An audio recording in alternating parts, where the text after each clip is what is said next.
हाथी और बकरी। एक जंगल में एक हाथी और एक बकरी रहते थे। दोनों बहुत पक्के दोस्त थे। दोनों साथ में मिलकर हर दिन खाने की तलाश करते और साथ में ही खाते थे।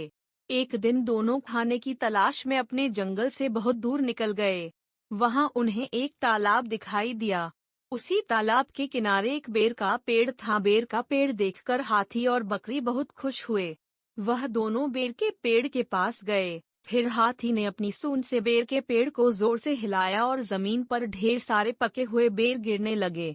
बकरी जल्दी जल्दी गिरे हुए बेरों को इकट्ठा करने लगी। संयोगवश उसी बेर के पेड़ पर एक चिड़िया का घोंसला भी था, जिसमें चिड़िया का एक बच्चा सो रहा था और चिड़िया दाने की खोज में कहीं गई हुई थी।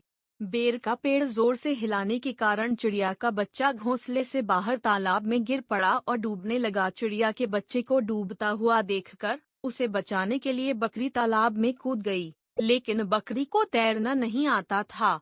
इस वजह से वह भी तालाब में डूबने लगी। बकरी को डूबता हुआ देखकर हाथी भी तालाब में कूद गया और उसने चिड़िया के बच्चे और बकरी दोनों को डूबने से बचा लिया। इतने में चिड़िया भी वहां पर आ गई थी और वह अपने बच्चे को सही सलामत देखकर बहुत खुश हुई। उसने हाथी और बकरी को इसी तालाब और बेर के पेड़ के पास रहने के लिए कहा। तब से हाथी और बकरी भी चिड़िया के साथ उस बेर के पेड़ के नीचे रहने लगे। कुछ ही दिनों में चिड़िया का बच्चा बड़ आकार हो गया।